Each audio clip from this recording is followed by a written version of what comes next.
And there was a very intense period of corruption in the church.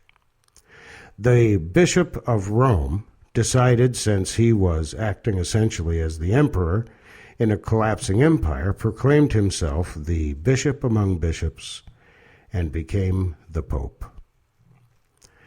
That situation remained for hundreds and hundreds of years, so that almost all of Europe and all around the world, there was one Christian church.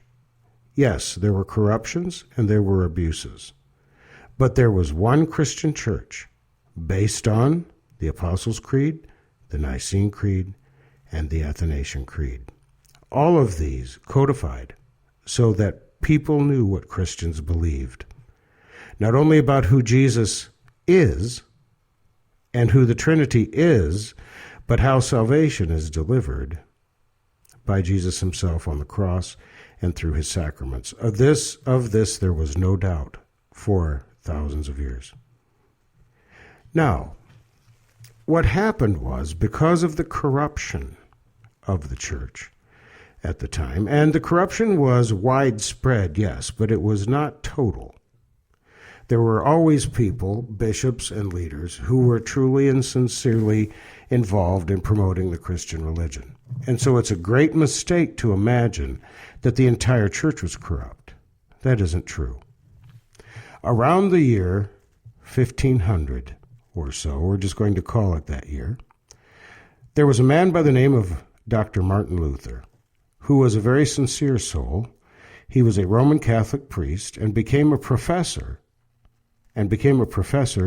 of theology and knew several languages, and he was quite a brilliant man. And as the centuries passed, these states began to form in Europe: France, Germany, Italy, Spain, Portugal, England. All of these states began to form, and they began to assert their right as states. They did not want the Pope to be the acting emperor of Europe anymore. And so there was a great sentiment to unseat the Pope from this position. So the people themselves were tired of being dominated by a church that had become corrupted on the outside, but truly the protectors of the truth on the inside. And so Martin Luther, seeing all the abuses and all of the corruptions that had accrued to the church like barnacles to a ship sailing across the ocean vast, decided that he would have a debate about these abuses and see what he could do in order to help correct these abuses. And so he named 95 abuses that he thought needed to be addressed and nailed them to the bulletin board of that day in Wittenberg, which was the church door, and wanted these questions to be debated. Martin Luther did not mean to overthrow the Roman Church. He did not mean to overthrow Christianity. He meant to cleanse it, to reform it by removing the abuses. And so he nailed his 95 theses, or 95 ideas of the things that needed to be corrected so that the church could get back like it was during the time of the apostles, with true doctrine, true government of the church, and the truth of Christ. Christ alone, Scripture alone, faith alone. Well, the Gutenberg press had been invented, and when Martin Luther put his theses on the door, people copied it immediately, and thousands of copies were circulated all throughout Germany and France and all different parts of Europe. And all the people began to want to know the answers to these questions. Well, of course, this caused quite a stir, because the Pope of Rome was still extremely powerful and was able to cooperate with some of the leaders of the emerging European states, especially Spain, And so he was extremely powerful and influenced the leaders at the time to call Martin Luther to account for questioning his authority and for causing all the commotion in Germany. Germany was an emerging group of states that had not completely unified, but yet they were showing their nationalism, and the Pope wanted that crushed as soon as possible. And so he wanted the Lutherans, Martin Luther in particular, he wanted him in particular, together with Philip Melanchthon, his partner, to give an answer for themselves. Thus began the Lutheran Reformation. Martin Luther appeared before the Emperor of the Holy Roman Empire, Charles V, through his mediaries, and certainly made his statements in person that he would not retract his desire to see the church reformed and would never change his mind. This cracked open an egg. So I want you to look at the church family tree and see that there was one Christian church with all of its faults and flaws and benefits. There was one Christian church until Martin Luther opened up these questions. When he opened up these questions and demanded the removal of the abuses that were ever present and causing so much trouble, the church at that point fragmented. At that point, the Western church fragmented because so many people wanted the answers to these questions, as did Martin Luther. But the answer of the Pope and his emissaries was highly, highly deficient. And because their answers were highly deficient, the people did not buy them. They didn't believe them.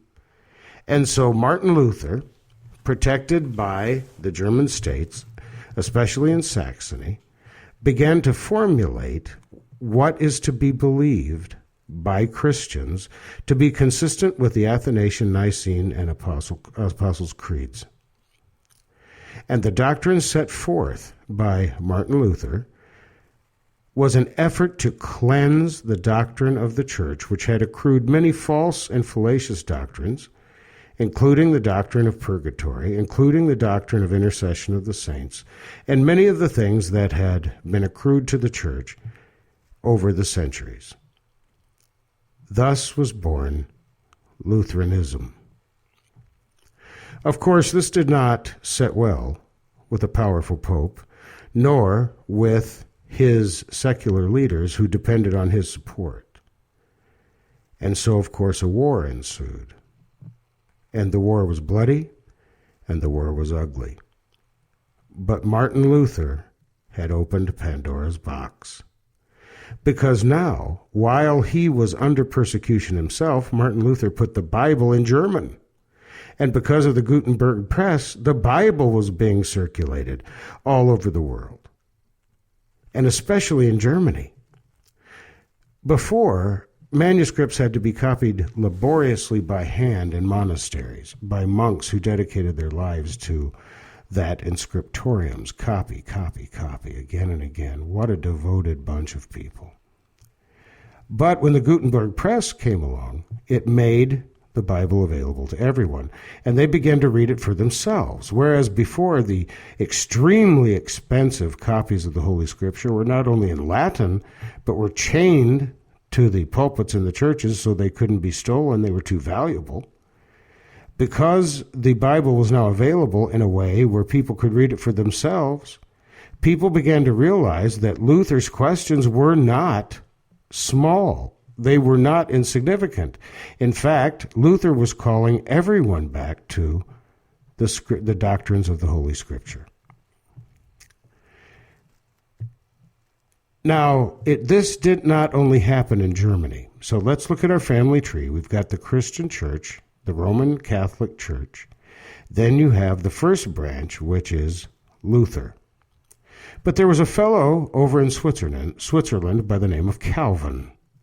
And John Calvin taking the lead of Luther, since Luther had already cracked the egg and had already circulated the Bible and had already opened the door to standing up against the Roman Church and its power and its ability to have you burned at the stake if you disagreed.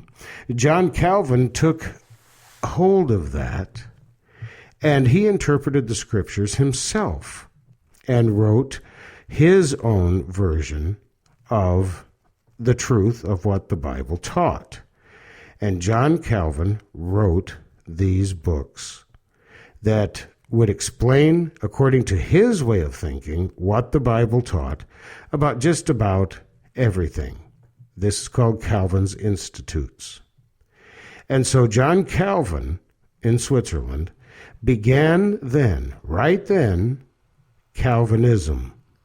So if you look at the family tree, you have the Roman Catholic Church, then below, the first branch is Lutheranism, the second, Calvinism, and then over in England, King Henry VIII, separated by the English Channel, decided that he too would join the fracas, and so he broke away from the Roman Church also, only he did so much more aggressively and made himself the head of the Church of England.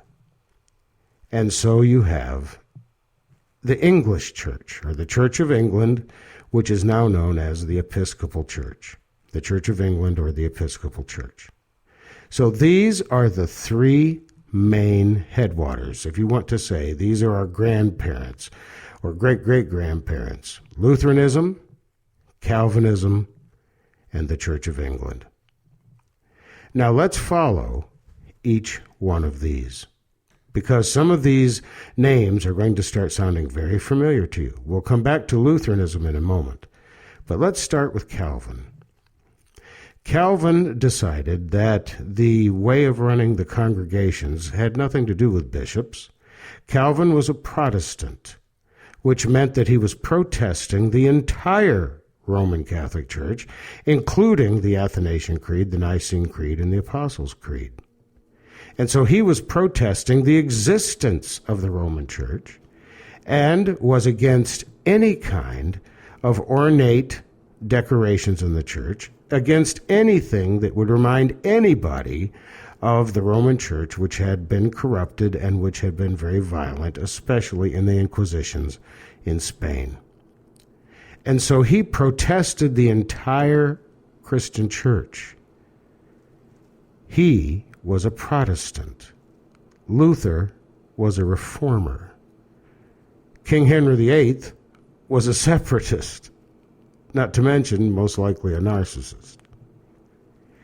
John Calvin said that churches should be governed independently by presbyteries, or groups of men, not a bishop, but groups of men, hence the Presbyterian Church.